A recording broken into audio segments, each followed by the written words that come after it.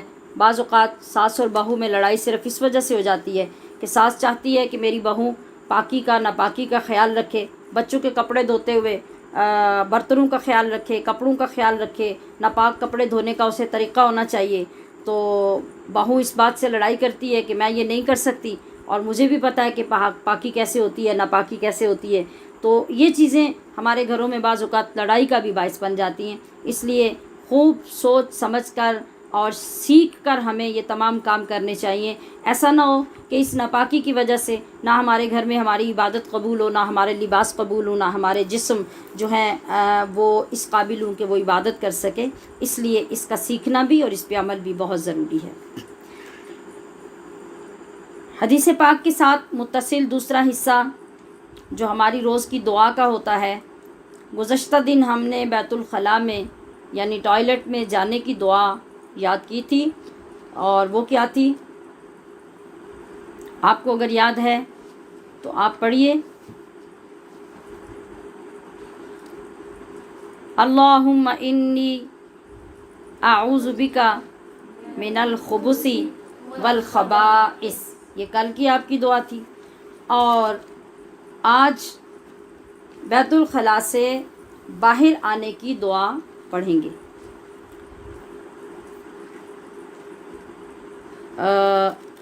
چونکہ ہم بیت الخلاء میں جب ہوتے ہیں اور ایسے میں بعض علماء نے لکھا کہ اللہ کا نام ڈائریکٹ لینا اتنا پسندیدہ نہیں، تو پھر سب سے پہلے بندہ اپنی زبان سے کہے غفرانک، کہ اللہ تیری بخشش ہو، یا میں تجھ سے بخشش کا سوال کرتی ہوں، غفرانک.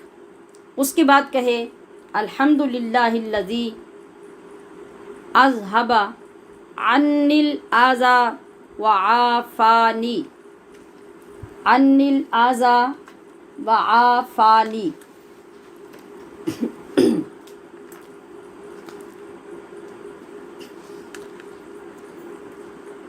اس میں بھی الحمدللہ الذی، ماشاءاللہ یہ 3 کلمے جو ہیں ان کا ترجمہ تو آپ کو اچھی طرح زبانی یاد ہو چکا ہے کہ تمام تعریفیں اس اللہ کے لیے، اذھبا جس نے دور کی، عنی مجھ سے، الاذی تکلیف، وعافانی اور مجھے عافیت بخشی یا آرام پہنچایا. آپ دیکھیے کہ ہر کلمہ، ہر دعا ہمارے پیارے نبی علیہ الصلوۃ والسلام نے ہمیں اس موقع کے مطابق سکھائی جس سے بر وقت ہماری حمد ادا ہوتی ہے. مطلب اب ہم کہیں گے کہ بھی یہاں پر اتنی دعا کی اور یہ کچھ کہنے کی کیا ضرورت ہے؟ ہاں، جب ہم تندرست ہوتے ہیں تو واقعی ہمیں ضرورت نہیں لگتی، مگر آپ یہ اس شخص سے پوچھئے جس کو پیشاب کی تکلیف ہے اور اس کو پیشاب کی نالی لگی ہوئی ہے، اس کی بڑی آنت ڈیمیج ہو چکی ہے اور اس کو پاخانہ نیچرل طریقے سے نہیں آتا، اور ڈاکٹرز نے مستقل اس کے ساتھ بیگ لگا دی ہے یا پاخانے کے لیے نالی لگا دی گئی ہے، اور آپ اس شخص کے پاس 5 منٹ بھی جا کے نہیں بیٹھ سکتے اس گندگی کی وجہ سے جس کی بدبو آپ کو وہاں ٹھہرنے نہیں دیتی. اس لمحے آپ سوچئے کہ ہر مرتبہ بیت الخلاء میں جا کر نارمل طریقے سے پیشاب اور پخانے سے فارغ ہو جانا یہ کتنا بڑا انعام ہے اللہ پاک کا. آدھے دن کے لیے پیشاب بند ہو جائے، 2 دن کے لیے پخانہ نہ آئے تو کیا ہوتا ہے؟ بندے کی موت بھی واقع ہو جاتی ہے. اور پھر اس ایک بیماری سے چھٹکارے کے لیے آپ کو لاکھوں روپے جا کے ہاسپٹل میں دینے پڑتے ہیں، آپریشن ہوتے ہیں، پھر بھی کچھ نہیں کہا جا سکتا. تو کیا ان ساری باتوں سے یہ بات آسان نہیں کہ بے بدل نعمتوں پر ہم بر وقت شکر ادا کرتے رہیں، اور ہر مرتبہ بغیر تکلیف کے جب ہم فارغ ہوں تو ہم اس رب کا شکر کریں اور کہیں کہ اللہ سب تعریفیں تیرے ہی لیے ہیں جس نے میری تکلیف دور کر دی اور مجھے آرام بخشا، آرام پہنچایا. 2 دن قبض رہے تو حالت کیا ہو جاتی ہے؟ یہ اس وقت ہی پھر بندے کو احساس ہوتا ہے اس تکلیف کے دور ہونے کا. تو یہ کتنا کرم ہے ہمارے اوپر ہمارے پیارے نبی صلی اللہ علیہ وسلم کا. الحمدللہ آج کے سبق کے دوسرا حصہ حدیث پاک اور دعا بھی مکمل ہو گئی. اب ہمارے پاس تیسرا حصہ ہے حصۃ الفقہ. اس میں ہم نے گزشتہ دن وضو کا باب شروع کیا تھا. وضو کی فضیلت، اہمیت اور اس کے متعلق ہم نے کیا پڑھا تھا، وضو کی اقسام پڑھی تھی کہ وضو کی کتنی اقسام ہیں. آج ہم پڑھیں گے کہ وضو کے فرائض اور سنن، یعنی وضو کے اندر کتنے کام فرض ہیں اور کتنے کام سنت ہیں. میں نے کیا عرض کیا؟ وضو کے اندر کتنے فرض کام ہیں اور کتنے کام سنت ہیں. تو وضو نص قطعی سے ثابت ہے. نص قطعی کیا ہوتی ہے یہ ہم ابھی جلد ہی آگے انشاءاللہ اصطلاحات پڑھیں گے، جس سے ہمارے علم میں یقیناً اضافہ ہوگا. ابھی بس یہ لفظ یاد کر لیجئے. وضو کے 4 فرض ہیں، اور یہ فرض اس لیے فرض ہے کہ یہ قرآن سے ثابت ہوئے ہیں. قرآن کریم کی سورہ مائدہ کی آیت نمبر 6 میں ارشاد ہوتا ہے یا ایھا الذین آمنوا اذا قمتم الی الصلاۃ فاغسلوا وجوہکم وایدیکم الی المرافق وامسحوا برؤوسکم وارجلکم الی الکعبین. اس کا ترجمہ ہے کہ اے ایمان والو، اذا قمتم جب تم ارادہ کرو الی الصلاۃ نماز کا، فاغسلوا تو دھو لیا کرو، وجوہکم اپنے چہرے، وایدیکم اور اپنے ہاتھ، الی المرافق کوہنیوں تک، وامسحوا اور مسح کر لیا کرو، برؤوسکم اپنے سروں کا، وارجلکم اور اپنے پیروں کو دھو لیا کرو، الی الکعبین ٹخنوں تک. اب آپ سنیے کہ کسی بھی عبادت میں جو کام فرض ہوتا ہے، اس کا یہ مطلب ہوتا ہے کہ اس کے بغیر عبادت نہیں ہو سکتی. جیسے وضو کے اندر یہ 4 باتیں بیان ہوئی ہیں کہ یہ فرض ہیں. چہرہ دھونا، کونیوں تک ہاتھ یعنی بازو دھونا، سر کا مسح کرنا اور پیر گھٹنوں تک دھونا. یہ 4 کام وضو میں فرض ہیں. ان میں سے اگر معمولی سا بھی رہ گیا، جیسے کونیاں ہیں اور آپ نے دھویا تو دھوتے ہوئے کونی کا کوئی حصہ تھوڑا سا بھی ہڈی کا سوکھا رہ گیا، آپ نے پیر دھوئے تو گٹے سے ٹخنے سے تھوڑا سا حصہ سوکھا رہ گیا، یا انگلیوں کے اندر سے کوئی حصہ خشک رہ گیا، وہاں تک پانی نہ پہنچا، یا معمولی سا کوئی نیل پالش یا پینٹ یا کوئی چیز لگی تھی اور وہاں پانی نہ پہنچا، تو یہ فرض آپ کے ادا نہیں ہوئے. اور جب فرض ادا نہیں ہوئے تو وضو ہونے کا سوال ہی پیدا نہیں ہوتا. یہ 4 فرض ہیں، اس کو آپ نے سمجھ لیا. اب ہم دیکھتے ہیں کہ وضو میں سنتیں کتنی ہیں. جی، یعنی کتنے کام وضو میں سنت ہیں. تو مختلف کتابوں میں فقہا نے مختلف چیزیں لکھی ہیں. مختلف کا مطلب یہ نہیں کہ اپنے پاس سے بنا کے لکھی ہیں، مطلب یہ کہ تعداد میں فرق آیا کہ کچھ فقہا نے ایک 2 چیز کو اکٹھا کر دیا اور کچھ نے ہر ایک کو علیحدہ علیحدہ کیا. اس طرح نمبرنگ میں فرق آ گیا. بہرحال سنتیں وہی ہیں جو ہمارے نبی علیہ الصلوۃ والسلام نے ادا کی ہیں. سب سے پہلی وضو کی سنت ہے نیت کرنا. اور نیت کیا ہوتی ہے؟ نماز کی طرح نیت نہیں. نیت کا مطلب ہوتا ہے دل کا ارادہ. مطلب کیا؟ آپ دل میں یہ سوچ کر اٹھیں کہ میں اس لیے وضو کرنے جا رہی ہوں کہ مجھے تلاوت کرنی ہے، میں اس لیے وضو کرنے جا رہی ہوں کہ مجھے نماز پڑھنی ہے. تو اس طرح آپ نے دل میں ارادہ کیا تو اسی ارادے کا نام نیت ہے. اور یہ امپورٹنٹ ہے اس لیے کہ یہ آپ کریں گے تو آپ کے وضو کا ثواب ہوگا. اگر آپ نے بغیر نیت کے وضو کیا تو پھر وضو ہو جائے گا، ثواب نہیں ملے گا. دوسری سنت ہے کہ ابتدا میں یعنی شروع میں ہی دونوں ہاتھوں کا گٹوں تک دھونا. یہ میں نے پہلے عرض کر دیا. یہ جو ہاتھ ہوتا ہے، ہاتھ جہاں